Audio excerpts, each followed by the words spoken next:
So I had a bit of an uncomfortable moment at the end of a strategy project. We were working with this client for a couple of weeks. We were coming up with solutions for one of their challenges, and we were wrapping things up. And at the end of the final workshop, the CEO stood up in front of a room of all their leaders and said, "You've been working with our team for the last so many weeks. You've seen our culture. You've seen how we work.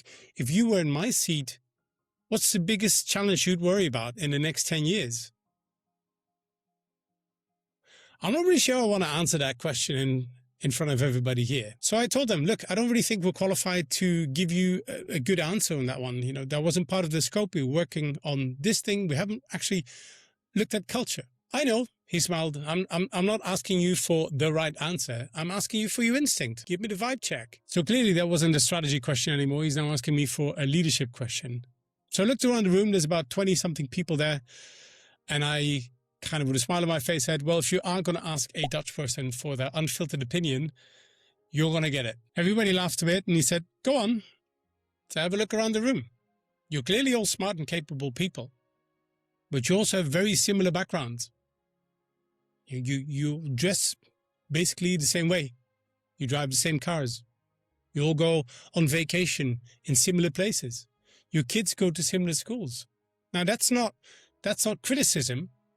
I just see a risk there, because if you are going to navigate change and you want to prepare for an uncertain future, you want to keep growing, it's incredibly hard to do when you're in a room where people basically look at the world in very similar ways. And with that in mind, why would somebody who's young, entrepreneurial, very tech savvy maybe, who wants to grow and learn, why would they join an organization that just feels very conservative? The room just went dead quiet.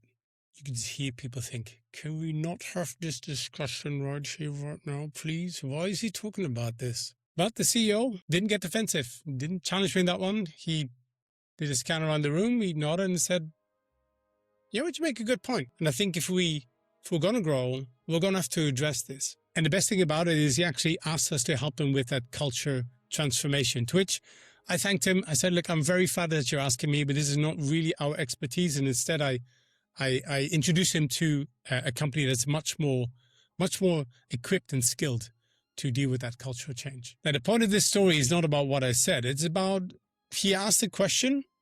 I gave him an answer, a bit of an uncomfortable answer.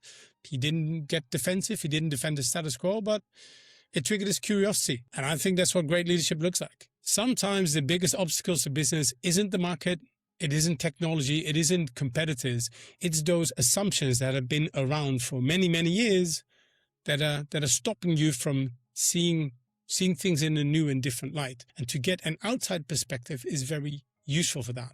Not because, you know, they have the right answer, just because they put a fresh pair of eyes on it. And everybody could use a bit of that.